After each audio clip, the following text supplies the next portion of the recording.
સોમનાથના ખેડૂતો માટે આકાશમાં સંકટના વાદળો ઘેરાયા છે। ફરી એકવાર રાજ્યમાં મોસમનો મિજાજ બદલાયો છે। હાલમાં રાજ્યમાં બે ઋતુનો અનુભવ થઈ રહ્યો છે। દિવસ અને બપોરે ગરમીનો અહેસાસ થાય છે અને રાત્રે ઝાકળ વર્ષા થવાના કારણે વહેલી સવારે ઠંડી લાગે છે। ત્યારે મિશ્ર ઋતુઓ હોવાના કારણે કેસર કેરીના પાકને નુકસાનની ભીતિ છે। આમ ચાલુ વર્ષે કેસર કેરીનું ઉત્પાદન ઓછું રહેવાની ધારણા છે। આખો દિવસ તડકો એવો રહે ક્યાંય માણસ રહી શકતા નથી અને રાતના ઝાકળ પડે એટલે કેરીમાં નુકસાન બહુ આવે ઝાકળને કારણે। સ્ટેટ હાઈવે પર બે ડાલા મથ્થા સાવજોની રોયલ વોક જોવા મળી છે। ધારી નજીક સ્ટેટ હાઈવે પર ફરવા નીકળ્યા હતા વનરાજા। ધારી અમરેલી હાઈવે પર જર ગામના પાટિયા પાસે આ દ્રશ્યો કેમેરામાં કેદ થયા છે। બે સિંહોનો વિડીયો વાયરલ થઈ રહ્યો છે।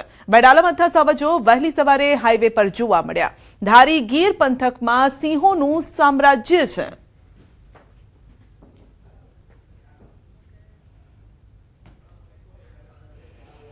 તો બે સાવજની આ લટાર કેમેરામાં કેદ થઈ છે અને હાઈવે પર લટાર મારતા જોવા મળ્યા છે બે સિંહ।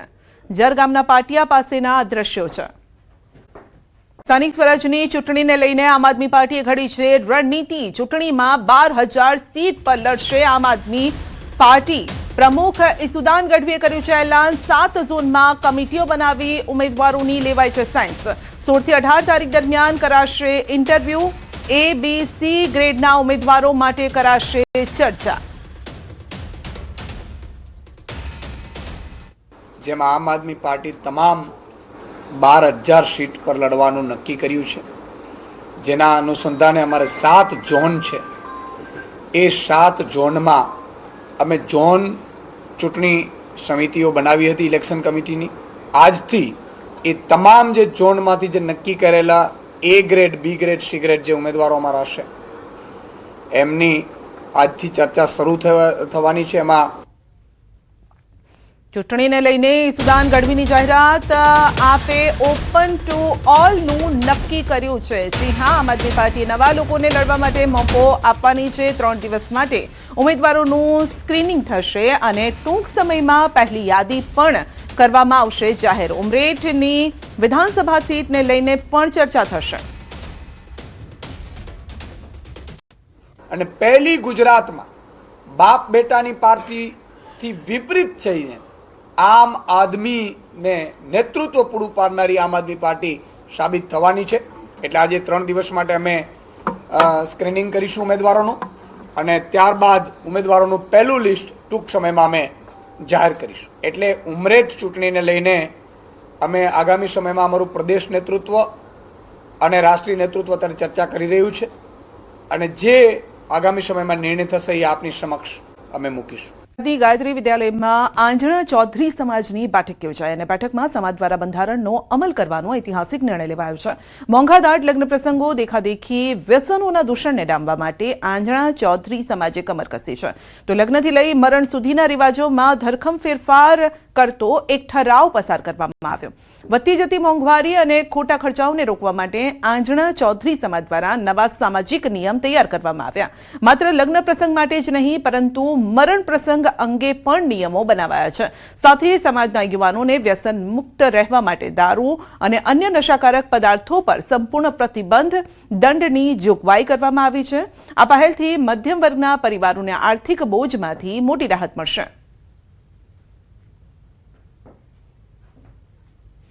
લગ્ન પ્રસંગમાં સંખ્યાની મર્યાદા રાખવી, જીપોની જે હરીફાઈ થતી હતી એની મર્યાદા, મવેરાનો પ્રસંગ હોય આ બધામાં અને મરણ પ્રસંગમાં જે લોબે સુધી ચલાવતા હતા એ બધાની જગ્યાએ એમ કે ઘટાડો કરીને એકે એક પોઈન્ટ ઉપર બધાની સંમતિ લઈને આજનો જે મારો બંધારણ સુધારા છે અને મંજૂરીની મોર સમાજે મારી છે।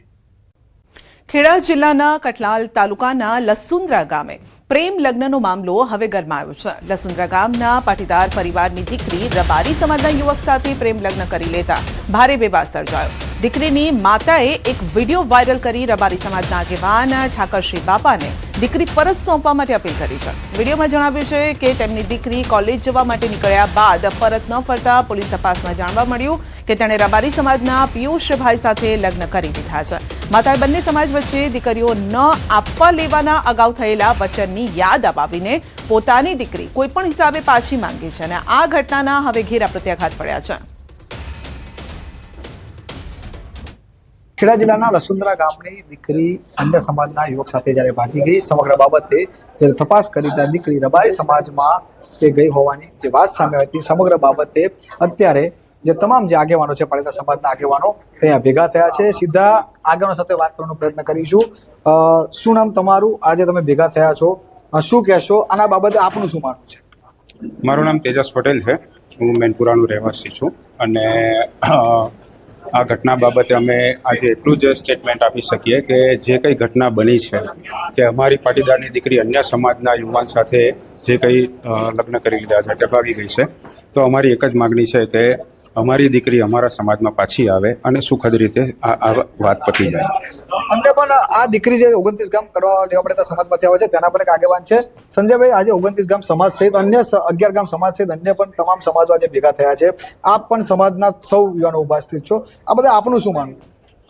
11 ગામ લેવા પાટીદારના સમસ્ત સભ્યો, સમસ્ત આગેવાનો અત્યારે અહીંયા ઉપસ્થિત થયા છે અને સર્વ સભ્યોની અને સર્વ સમાજના આગેવાનોની એક જ માંગ છે કે અમારી દીકરી અમારા ત્યાં પરત આવે એવી અમારી બધાની લાગણી છે. અને એ લાગણીમાં બીજો કોઈ અમારે વિવાદ આ તે કંઈ કરવું નથી. પ્રેમથી આ વિવાદનો અંત આવે. અંતિમ સંસ્કાર વ્યવસ્થાને લઈને ચિંતાજનક સંકેત સામે આવી રહ્યા છે. ઉમરા સ્મશાન ભૂમિને અત્યાર સુધી મફતમાં મળતો હતો ગેસનો જથ્થો અને હવે ખરીદવો પડશે તેવી માહિતી છે. ગેસ કંપનીએ સ્મશાનના ટ્રસ્ટીઓને પત્ર દ્વારા આ માહિતી આપી છે. ગેસ કંપનીએ જણાવ્યું છે કે ગેસના જથ્થા માટે હવે તબક્કાવાર ચૂકવણી કરવી પડશે અને તે માટે યોગ્ય વ્યવસ્થા કરવાની પણ રહેશે. બીજી તરફ સ્મશાન ટ્રસ્ટીઓ દ્વારા મુખ્યમંત્રી સમક્ષ રજૂઆત કરી સ્મશાનને ગેસ વિના મૂલ્યે જ મળતો રહે તેવી માંગણી કરવાની તૈયારી શરૂ કરાઈ છે. સુરત સહિત અનેક શહેરોમાં ગેસથી મૃતદેહના અંતિમ સંસ્કાર કરવામાં આવે છે, પરંતુ જો હવે ગેસ માટે ચાર્જ લેવાશે તો અંતિમ સંસ્કાર માટે પણ ફી લેવાની ફરજ પડશે તેવી ચિંતા ઊભી થઈ છે. ગેસ કંપનીના પત્ર બાદ હવે મુખ્યમંત્રીને પત્ર લખી ગેસ મફતમાં ઉપલબ્ધ કરાવવામાં આવે તે જરૂરી છે. તે આ કામગીરી કરવાની પણ માંગ કરવામાં આવશે. ગુજરાત ગેસ આપણને વિના મૂલ્યે ગેસ પુરવઠો ફ્રીમાં આપતા હતા. હવે એ લોકોનો પરિપત્ર આવ્યો છે, એમાં આ વર્ષથી એનો ચાર્જ વસૂલવામાં આવશે. લાકડા ગેસના મિનિમમ ચાર્જ કેટલો લેવો એ ટ્રસ્ટ મને નક્કી કરશે. મહેસાણા રાંધણ ગેસ મામલે ભારે પરેશાની. મહેસાણામાં અને ઘરેલું ગેસના બાટલા મેળવવા લાંબી લાઈનો લાગેલી છે. ગેસ બાટલાની અછતના વિવાદ વચ્ચે ગેસ બાટલા બુકિંગ વધી ગયું છે. કલાકો સુધી લોકો ગેસની બોટલ લેવા માટે લાઈનમાં લાગેલા જોવા મળ્યા છે.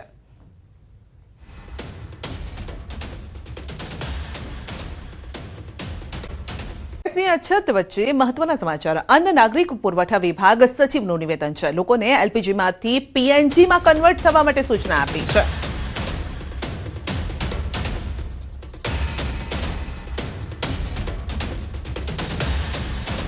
केंद्र सरकार का ये जो सूचन है कि जितने हो सके एलपीजी कनेक्शन को पीएनजी में कन्वर्ट किया जाए, उसके लिए एक हमारे पास बहुत ही सक्षम नेटवर्क है और वो लोग तत्काल कनेक्शन देने के लिए संपूर्ण तरीके से तैयार है. મોના ખંડારે આપી છે મહત્વની માહિતી. એલપીજીનો પૂરતો જથ્થો છે. 20% મર્યાદામાં એલપીજી આપવાનો નિર્ણય કરાયો છે. ફાર્મા ડેરી, એરલાઇન, રેલવે કેન્ટીને અપાશે પૂરતો एलपीजी जत्थो. हम घरेलू एलपीजी यानी डोमेस्टिक यूज के लिए जो एलपीजी है उसके उपरांत 20% कमर्शियल उपयोग के लिए एलपीजी को उपलब्ध कराने में सक्षम रहे हैं. और उसके लिए हमने जो नए सेक्टर इसमें ऐड किए हैं वो जो एसेंशियल सेक्टर्स में pharmaceutical industry, dairy industry, seed processing industry, airline, railway canteens, इनको हम 70% कमर्शियल कनेक्शन उपलब्ध कराएंगे। लोगों से ये हमारी खास विनती है कि आप कोई रूमर पर ध्यान नहीं दे और बिना वजह ओवर बुकिंग ना कराए। जो भारत सरकार ने मर्यादा दी है 25 दिन अर्बन एरिया में और 45 दिन रूरल एरिया में, उससे एक्चुअली जो गैस बहुत लंबा समय तक चलता है, तो आपका गैस चले तब तक आप दूसरे बुकिंग के लिए नहीं आइए। सभी लोगों को निरंतर एलपीजी का सप्लाई मिलता रहे, उसके लिए हर एक एजेंसी पर हमने एक रेवेन्यू कर्मचारी और एक पुलिस कर्मी को तैनात किया है और निरंतर हमारी टीम फील्ड में जा कर के गैस एजेंसी का जो वितरण व्यवस्था है उसको मॉनिटर कर रही है।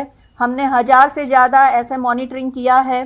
काफ़ी जहां पर इलीगल जत्था मिला था उसको सीज करके फाइन भी किया है।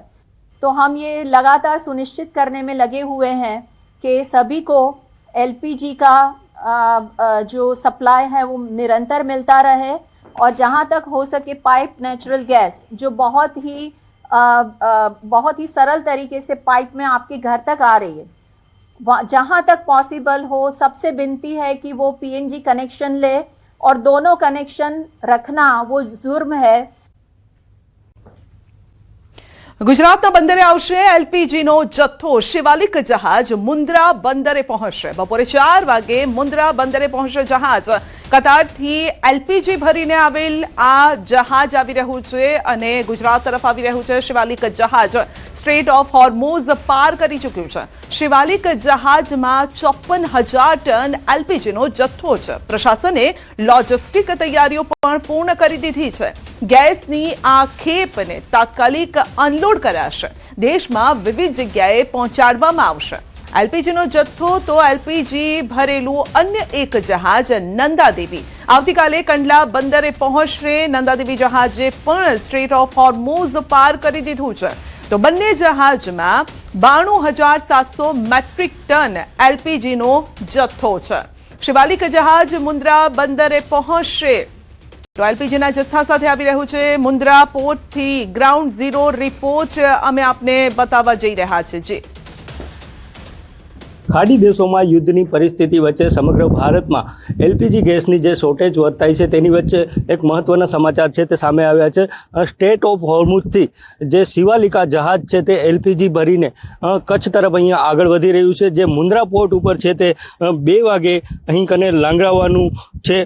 જહાજની જો વાત કરવામાં આવે તો જહાજમાં 92,700 મેટ્રિક ટન એલપીજી ગેસ છે, જેને લઈને જે તમામ દેશમાં શોર્ટેજ હાલ વર્તાઈ રહી છે ત્યારે જે સમાચાર સામે આવી રહ્યા છે કે 92,700 મેટ્રિક ટન જેટલો એલપીજી છે તે અહીં કને મુન્દ્રા પોર્ટ ઉપર પહોંચવાનો છે। ન્યૂઝ 18 ગુજરાતીની ટીમ હાલ આ મુન્દ્રા પોર્ટ ઉપર પહોંચી છે। જે રીતે આપ દ્રશ્યોમાં જોઈ રહ્યા છો કે થોડીક જ કલાકોમાં જહાજ છે તે અહીં કને પહોંચવાનું છે। ખાસ કરીને જો શિવાલિકા જહાજની જો વાત કરવામાં આવે તો જે ખાડી દેશોમાં યુદ્ધની પરિસ્થિતિ વચ્ચે જે સ્ટેટ ઓફ હોર્મુઝ છે ત્યાંથી જે અતિ સંવેદનશીલ વિસ્તાર ગણાવવામાં આવે છે, ત્યાંથી કોઈ પણ જહાજને પસાર થવામાં ન આવતા જે શોર્ટેજ છે તે વર્તાઈ હતી। ત્યારે જે ઈરાન છે તે મિત્રતાના ભાવે ભારતનો જે શિવાલિકા જહાજ છે તેઓને સતત સરકારની મહેનત બાદ છે તે પસાર થવા દીધું હતું અને અહીં કને હાલ છે તે મુન્દ્રા પોર્ટ ઉપર આજે 2 કલાક વાગે અહીં કને પહોંચવાનું છે અને જે અનલોડિંગ છે તેની પણ સમગ્ર તૈયારી કરી દેવામાં આવી છે અને અનલોડ કર્યા બાદ છે તે સમગ્ર દેશમાં અહીંથી પહોંચાડવામાં આવશે। મેહુલ સોલંકી, ન્યૂઝ 18 ગુજરાતી, કચ્છ। પાંડેસરામાં ધોરણ 10ના વિદ્યાર્થી પર ચપ્પુ વડે હુમલો થયો છે। સ્કૂલમાં એન્યુઅલ ફંક્શન દરમિયાન વિદ્યાર્થીઓ વચ્ચે થયેલા વિવાદે ગંભીર સ્વરૂપ ધારણ કર્યું છે।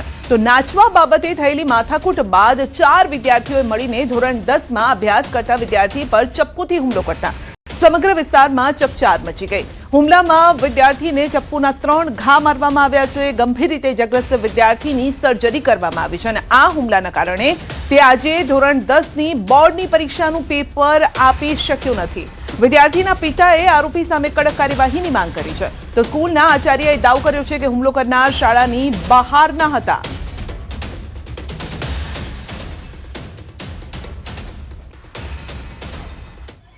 वहाँ दूसरे दूसरे बच्चों में धक्का मुक्की हुआ। मेरा लड़का बोला धक्का मुक्की मत करो, कुछ ऐसा बहसबाजी हुई और उसमें सर टीचर लोग देखे होंगे, उस लड़के को ऑफिस में बुलाए, उसको क्या बोले क्या नहीं बोले। लड़का बाहर निकला और मेरे लड़के को धमकी दिया, तू बाहर निकल, तेरे को देखता हूँ।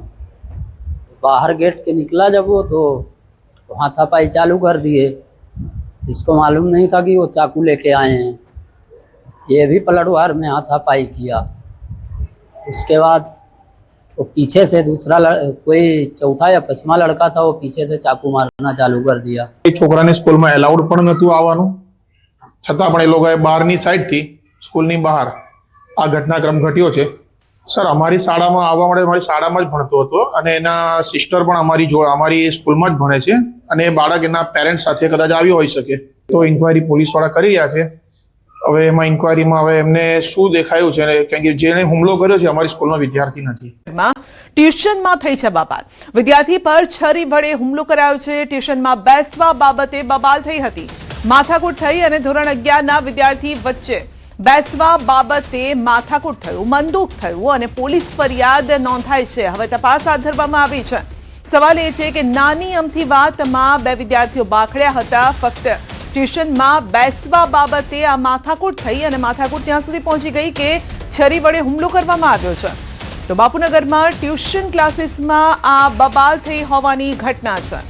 વિદ્યાર્થી ક્લાસરૂમમાં પહોંચ્યો તો ધારદાર હથિયાર લઈને ક્લાસરૂમમાં પહોંચ્યો, માથાકૂટ કરી અને પછી હુમલો કર્યો। જો કે આ બાબતે પોલીસ ફરિયાદ નોંધાઈ છે। તો આખો ઘટનાક્રમ કઈ રીતે સર્જાયો તે આપ જોઈ લો। વિદ્યાર્થી ક્લાસરૂમમાં પહોંચ્યો, વિદ્યાર્થીની મજાક ઉડાવી હતી, ત્યારબાદ તેને પણ મંદુક થયું હતું। મજાક ઉડાવ્યા બાદ અને ગુસ્સામાં તે બહાર નીકળી ગયો હતો। તો મજાક ઉડાવનાર પણ પાછળ ગયો, જેણે મજાક ઉડાવી તે પણ તેની પાછળ ગયો। વિદ્યાર્થી ગુસ્સામાં બહાર નીકળી ગયો હતો અને તેની પાછળ બીજો વિદ્યાર્થી પણ જઈ રહ્યો છે। તો મજાક ઉડાવનાર વિદ્યાર્થી પાછળ પહોંચ્યો અને પછી તેના પર હુમલો કરી દીધો। તો વિદ્યાર્થી તડફડિયા મારી રહ્યો છે, જે આપ જોઈ શકો છો। છરી વડે હુમલો કરવામાં આવ્યો છે અને આ અંગે જ વધુ અપડેટ મેળવીશું। સહયોગી ઋત્વિજ આપણી સાથે જોડાઈ ગયા છે। જે ઋત્વિજ, આ પ્રકારની ઘટનાઓ છેલ્લા ઘણા સમયથી બની રહી છે, કાં તો હત્યામાં મામલો પરિણમે છે, કાં તો વિદ્યાર્થી પર હુમલો કરવામાં આવે છે। ફરી એક વખત પૂર્વ વિસ્તારમાં આ પ્રકારની ઘટના।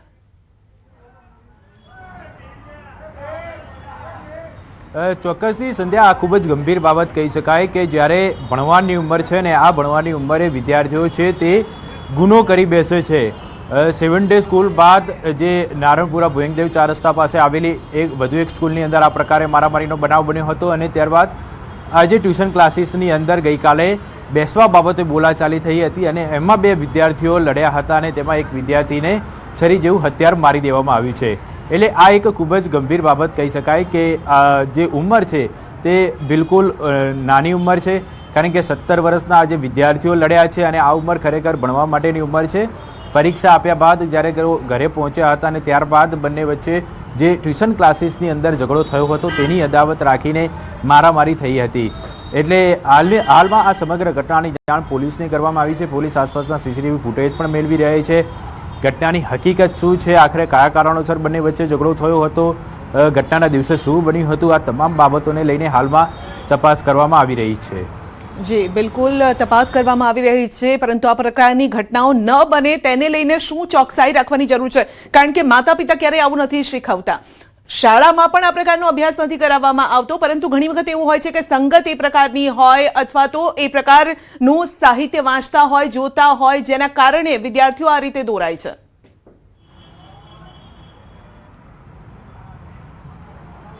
ચોક્કસથી ક્યાંક ને ક્યાંક જે સોશિયલ મીડિયા છે તે સૌથી મોટો મહત્વનો ભાગ ભજવતું હોય તેવું લાગી રહ્યું છે, કારણ કે જે 7 ડે સ્કૂલની ઘટના બની હતી ત્યારબાદ તમામ જે લોકો હતા, વાલીઓ હોય કે પછી સ્કૂલના સંચાલકો હોય, એક સબક શીખવીને જ્યારે પણ વિદ્યાર્થી ટ્યુશન ક્લાસીસ હોય કે શાળાની અંદર પ્રવેશ કરે છે ત્યારે તેની બેગ તપાસવી, બેગમાં અન્ય કોઈ વસ્તુ છે કે કેમ તેની ચકાસણી કરવી। આ ઉપરાંત જ્યારે તેઓ વિદ્યાર્થીઓ જ્યારે છૂટે છે તો ત્યારબાદ છૂટ્યા પછી સ્કૂલની આજુબાજુના વિસ્તારની અંદર ક્યાંય ઝઘડો થાય છે કે કેમ, બોલાચાલી થાય છે કે કેમ, તેની તકેદારીના ભાગરૂપે આસપાસમાં સિક્યુરિટી ફોર્સિસ છે અથવા તો સીસીટીવી કેમેરા છે, આ તમામ બાબતોની ચોકસાઈ તો રાખી હતી, પરંતુ તેમ છતાં આ પ્રકારના બનાવો હજી બનતા રહે છે. 7 ડે સ્કૂલ બાદ ભુયંગદેવ પાસેની એક શાળામાં આ બનાવ બન્યો હતો, શાળાની બહાર બનાવ બન્યો હતો, અને હવે એક ટ્યુશન ક્લાસીસના 2 વિદ્યાર્થીઓ વચ્ચે આ પ્રકારનો બનાવ બન્યો છે. એટલે ક્યાંક ને ક્યાંક હવે વાલીઓએ પણ વિદ્યાર્થીઓ પર પૂરતું ધ્યાન આપવાની જરૂર છે. સાથે સાથે ટ્યુશન ક્લાસીસના સંચાલકો હોય અથવા તો શાળાના સંચાલકો હોય, તેમણે પણ આ બાબતે ધ્યાન આપવું જરૂરી છે કે વિદ્યાર્થીઓ વચ્ચે કોઈપણ પ્રકારની બોલાચાલી ઝઘડો ન થાય, સુમેળભર્યું વાતાવરણ રહે અને શાંતિપૂર્ણ માહોલની અંદર તેઓ શિક્ષણ લઈ શકે તે પ્રકારે વ્યવસ્થા રાખવી જરૂરી બને છે. મહત્વની બાબત તો એ છે કે આ પ્રકારના બનાવની અંદર ક્યાંક ને ક્યાંક જે જુનૂન હોય છે તે સોશિયલ મીડિયા અથવા તો અન્ય કોઈ જે રીલ્સો બનાવવાની ગેલછા હોય છે, રીલ્સો જોવા પાછળની મહત્વનું કારણ હોય છે. એટલે આ પ્રકારની જે જવાબદાર કારણો હોય છે તેના કારણે આ પ્રકારની બનાવો છે તે બનતા હોય. બિલકુલ, ઘણી વખતે સંગત કામ કરી જતી હોય છે, ઘણી વખતે સોશિયલ મીડિયા અને જે પ્રકારનું સાહિત્ય વાંચતા જોતા હોય તેના કારણે નાની ઉંમરમાં જ જે વિદ્યાર્થીઓ છે, બાળકો છે, ગેરમાર્ગે દોરાઈ રહ્યા છે. ઋતુજ, આપનો આભાર.